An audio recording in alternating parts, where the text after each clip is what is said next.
Welcome. I'm Gayathri and I'm passionate about transformative coaching in the realm of life and leadership. My journey towards coaching started with an educational background in psychology and over 20 years of corporate leadership. Today, my commitment to help unlock limitless possibilities within each individual has culminated in the creation of my organization, Realize to Win. As a certified master coach, my philosophy centers around the power of the human mind and its boundless capacity for growth and achievement. My approach is rooted in the belief that with the right mindset, training, and guidance, there's truly no limits to what you can accomplish. My work is just not about reaching goals. It is truly about redefining the very boundaries of potential. Join me every week on my podcast, Catalyze Your Self, where we can dive into mindsets, experiences, and practical steps that will ignite your transformation towards limitless possibilities. I look forward to connecting with each and every one of you.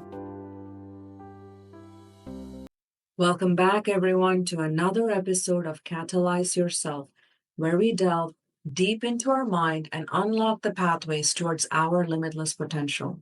I'm your host, Gayathri, and today we are tackling a topic that is a silent epidemic in our world, one that has contributed to polarization of human beings across the globe. And if we stop and pay attention, we will see it playing in all layers of our personal and social circles. I am speaking about the impact of mental blocks and how we are all evolving as society. So today, let's talk through how we can go about breaking through these mental blockers. For as long as I can remember, I've been fascinated by the human mind and the dynamic and limitless capacity that it has. And depending on the human wielding it, that can range from limitless creation to limitless destruction. Let's start, though, by breaking down this question. What exactly is our mind? Our mind is a combination of three parts of who we are as humans.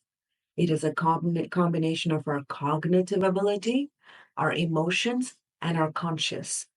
So let's break these three down a little further. When we say cognitive functions and cognitive ability, what does that even mean?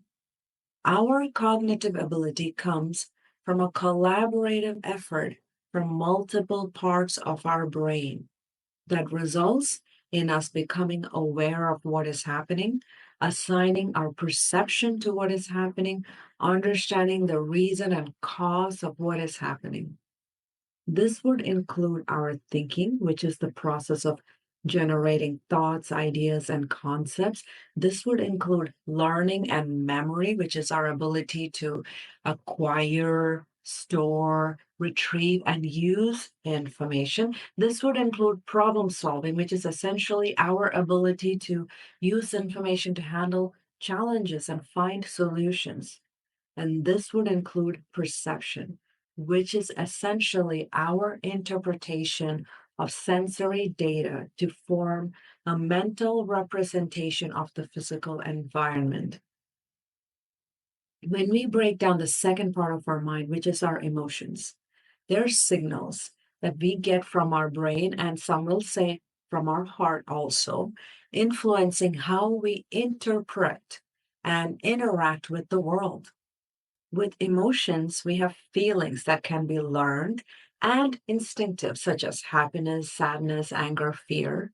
Then, with emotions, we have moods, which is where someone takes the signal of feelings and embraces it as an overall temperament. So, moods are longer lasting emotional states that impact that person's outlook in life for the period of time they are in that specific mood. And finally, with emotion, we have empathy, which is our ability to understand and share feelings with others. The third part that makes the trifecta of our mind is the conscious. And this is a space of spectrum, which is where you're aware of at the top end and where you're completely unaware of at the other end. On the top of the spectrum, We have consciousness, which is where we are completely aware of ourself, our existence, our sensations, our thoughts, our surroundings, our experiences. And this is where we also think about our own thinking process, which is essentially reflective thinking, which allows us to self regulate. The next layer into the spectrum of conscious is our subconscious. And this influences our behaviors also, our thoughts and decisions without our direct awareness in a natural state. I say natural state because there are mental techniques like mindfulness that can be mastered to become aware of our subconscious layers. This layer is where our instincts or our deep seated impulses and influences to behaviors lie. This is also where our intuition lies, which gives us the ability to understand something immediately without the need for conscious reasoning. And the deepest and final layer of our conscious is our unconscious. And some of us have a lot in there, and some of us, if we are blessed and lucky, maybe not. They are what our mind, which is the three specific parts that I have highlighted, working collaboratively, have decided is not safe for us to access for any number of reasons.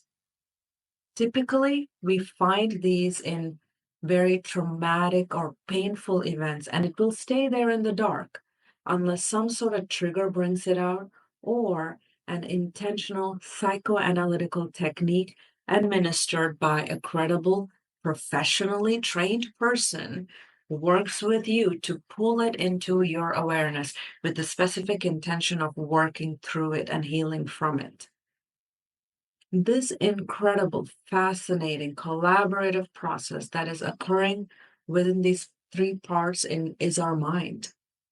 And we are the one in control of it. And it is each of us who can determine if you're going to ensure our mind is our ally or if our mind becomes our nemesis. When functioning optimally, the mind is our greatest ally. It enables us to learn and adapt by allowing us to take in new information, learn from experiences, and adapt to changing circumstances. It truly enables us to navigate complexity, complex issues, and come up with effective solutions through rationality, through thought, through creativity, through critical analysis. It truly enables us to envision what does not even exist today. It is the seat of innovation, creation, thinking outside the box in arts and science and just simply everyday life. And then, on the other hand, our mind can also be our nemesis, keeping us from moving forward. When our mind is blocked, we are no longer thinking with clarity, no longer solving problems, creating or innovating. These are the few types of more common blocks that I want to share so we can have a perspective. So, one which is very commonly known is the creative block, which is where we find it difficult to generate new ideas or continue with a creative process. Artists, writers, musicians commonly experience this type of a block. An emotional block is where an emotional distress or unresolved feelings can create mental blocks where we may have difficulty processing information and making decisions because of it. Emotional blocks are often linked to anxiety, depression, or significant emotional events. And then there are decision making blocks where we find ourselves unable to choose between options or make decisions. It could be because we are exhausted. It could be because we have a fear of making the wrong choice, or we are overwhelmed by the nature of the potential outcome of the decision itself. And then there are memory blocks, and this can occur when we cannot recall information when we need to, despite knowing that information. This type of block is very common in high pressure situations like exams or an important meeting. There are communication blocks where we could struggle to articulate our thoughts or feelings effectively, which can be due to just plain nervousness or because you're not practiced in that way of communicating before, lack of preparation, lack of knowledge, or there could be underlying communication disorders. And then finally, there are problem solving blocks, which typically show up in contexts where you are doing some sort of analysis, where you're doing some sort of coding, you're doing some sort of mathematical equation, where you could hit a wall because you are most often this happens when you're fixated on a singular approach which isn't working. So, a mental block is essentially a psychological obstacle that hinders a person's ability to think, reason, or act effectively. It is a barrier within the mind that causes a temporary inability to concentrate or process information. And they're common and can affect anyone. And with the right approaches, they can also absolutely be overcome. And overcome it, we must all try to. Because when a mental block is something we allow to retain within us, remain within us, and continue to be there as we approach life, it becomes part of our nature. And we have trained our brain to have that block as we are processing and navigating life. So it becomes important that understanding and identifying the type of blocks we have and start that first step towards overcoming them.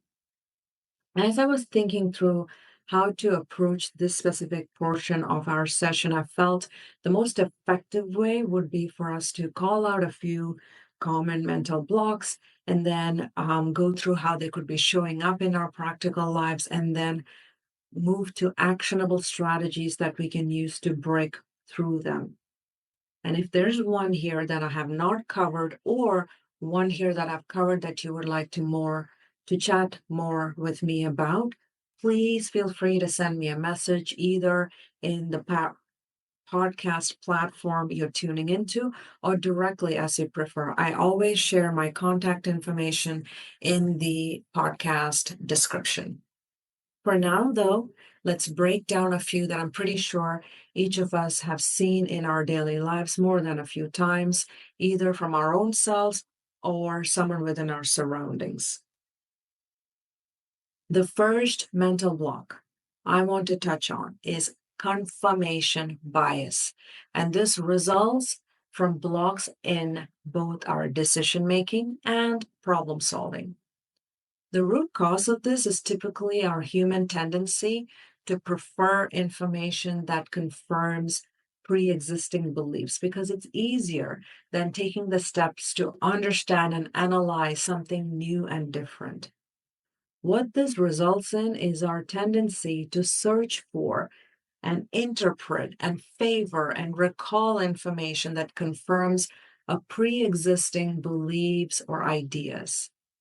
Your you're stuck in a path. This bias can appear in decision making where we only seek out information that is supporting our views, ignoring contradicting evidence, such as, and this happens very much in political decisions, investment decisions, religious decisions. You see this heavily influencing social polarization where we cherry pick information that supports our ideological stances. And this further, as we know, entrenches the division among all of us. The second mental block that we see commonly is one of cognitive dissonance. And this is the result of two types of blocks, which is emotional and decision making within our mind. The root cause of this comes out of a mental discomfort experienced when new information conflicts with existing beliefs and values.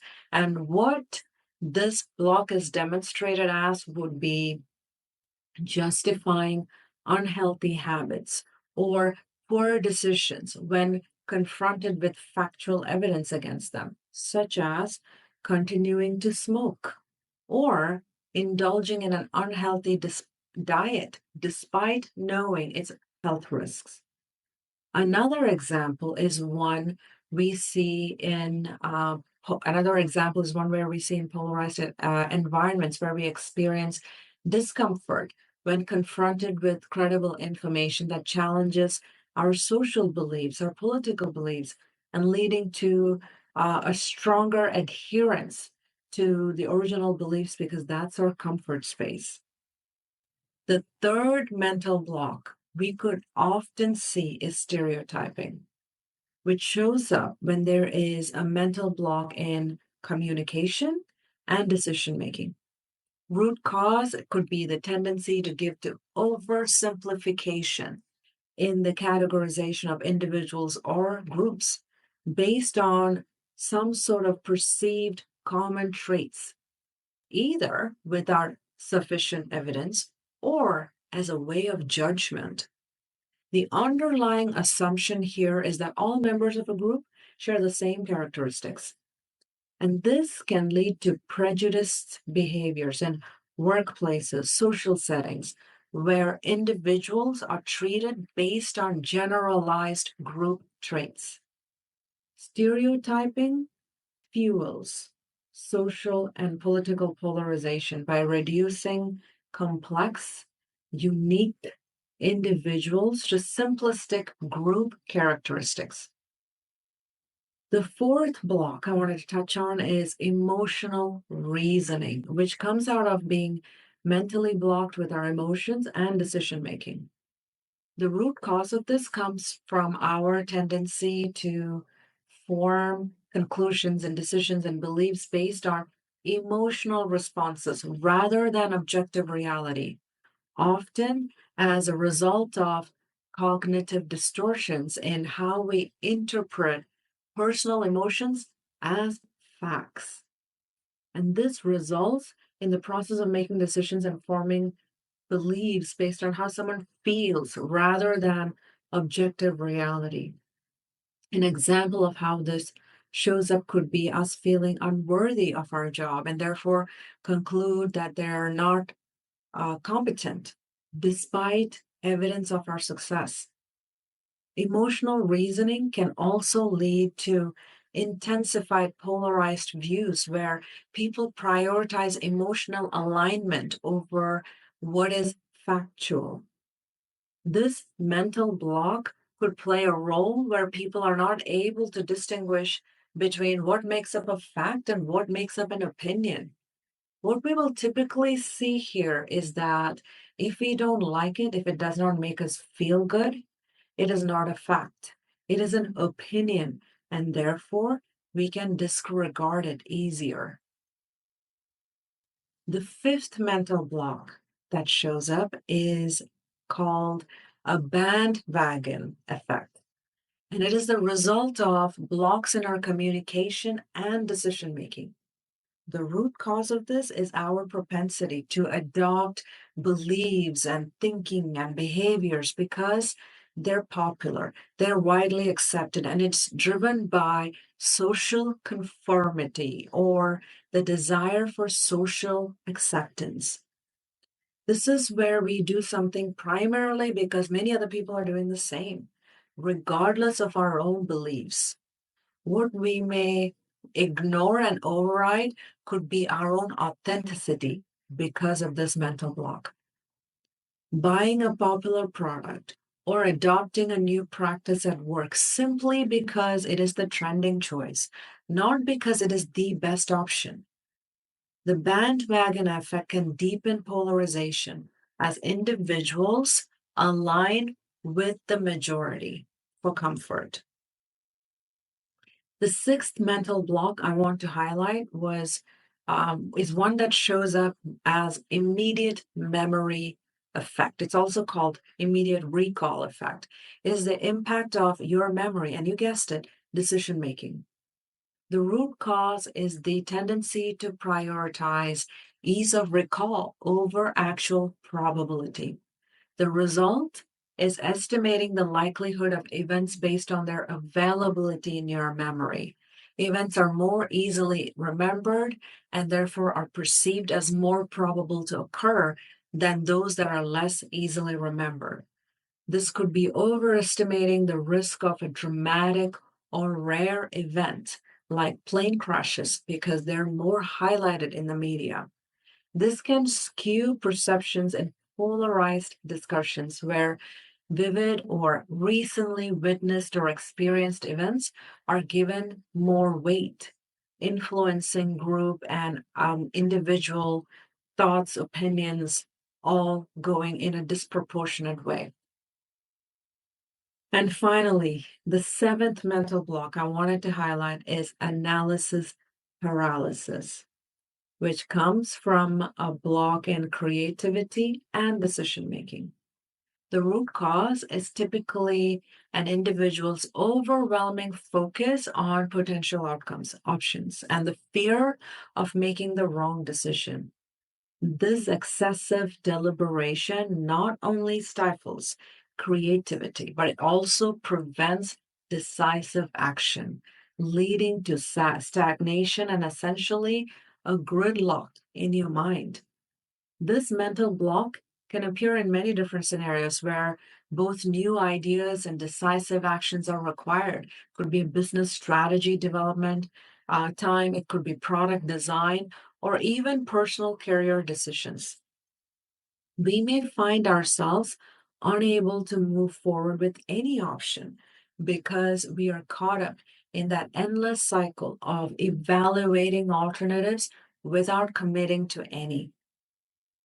Now that I've walked through seven different ways we could see mental blocks demonstrated in our daily lives, I hope you may have noticed a commonality.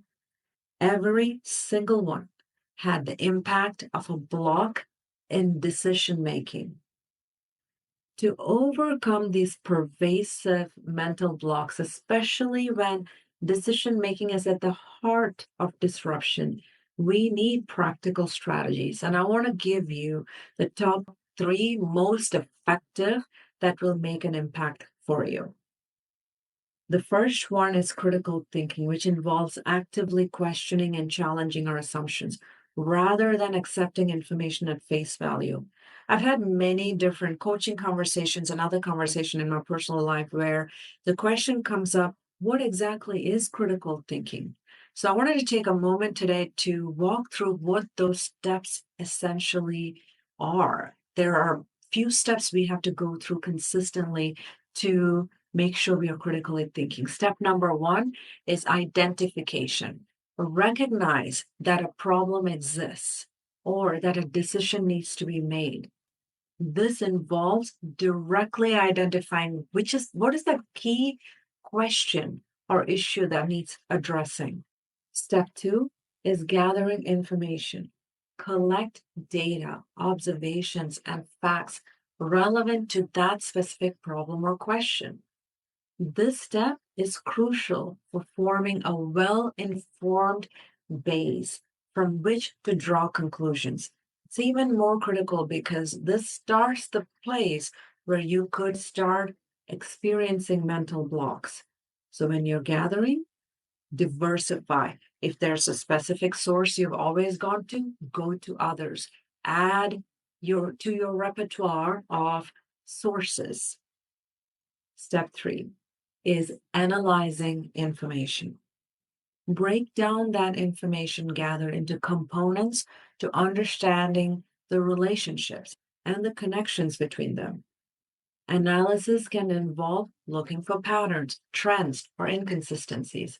This is where another mental block could come in. So broaden your mind. If you find yourself looking at things one way, force yourself to break out of it and ask yourself, what is another way I can look at it? Step four is evaluating that evidence. Assess the credibility and the reliability of the sources of information and evaluate the evidence for its relevance and significance to the issue. Because now you're looking to see, is this valid? Is this reliable? Everything that I've brought into the picture to consider. This would involve questioning your assumption and biases, both in the evidence and in your own thinking. Next is step 5 is inferencing. This is where you're drawing conclusions from your analysis and your evaluations. This involves using logical reasoning to pull in what that evidence is suggesting to you as the for the question or the problem that you're trying to solve. And then step 6, consider alternatives. Think about different viewpoints, perspectives, solutions. You will notice your process is challenging everything. Every step, am I looking at it in all the ways possible? This step expands your thinking process to include diverse possibilities and counter arguments. Step 7 is making a decision based on evaluation and consideration of alternatives. Decide on the best course of action or your conclusion. This decision could be justified by the strongest evidence you have, most compelling arguments you have.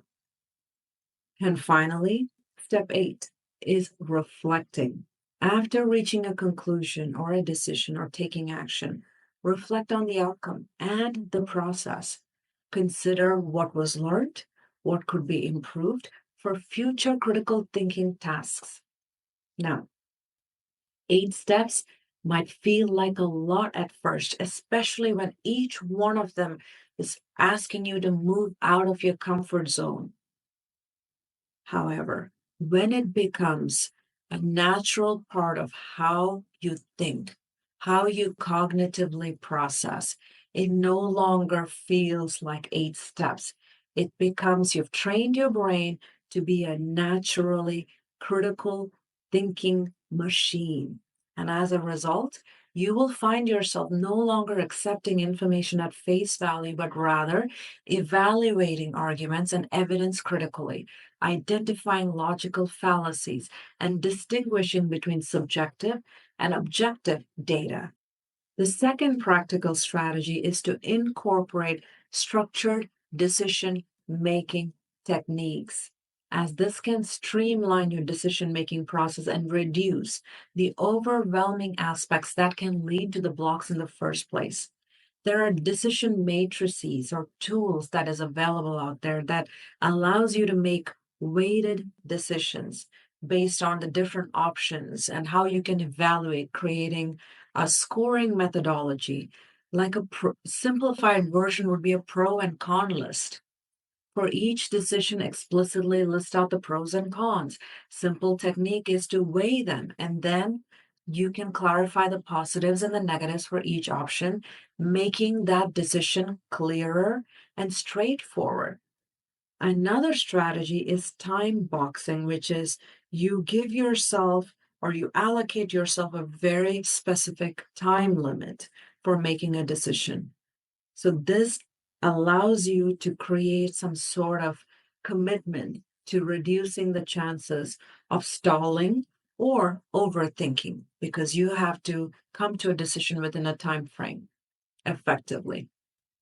And finally, the third practical strategy is mindfulness and emotional regulation. Regular mindfulness meditation can increase your awareness of emotional reactions that distort thinking and decision making. Before making decisions, conduct an emotional check in with yourself. Identify your current emotional state. That could be influencing your judgment. I will not belabor this strategy of mindfulness and emotional regulations too much in our session today because I have gone over it in length in so many previous episodes. So if you have not already, I would urge you to tune into some of those episodes of mine in the past, and I am confident you will find valuable insights that can make a difference for you. Now, if each of us choose to incorporate these strategies, which would be critical thinking, structured decision making, and mindfulness, we can all effectively tackle mental blocks, disrupting our growth and positive impact. These approaches not only enhances our ability to process information and make decisions, it also helps us in developing a more balanced, informed, and reflective mindset in both personal and our professional lives. So, to wrap it all up, I would ask us to remember our mind is our greatest ally. And yes, sometimes it may become our greatest nemesis.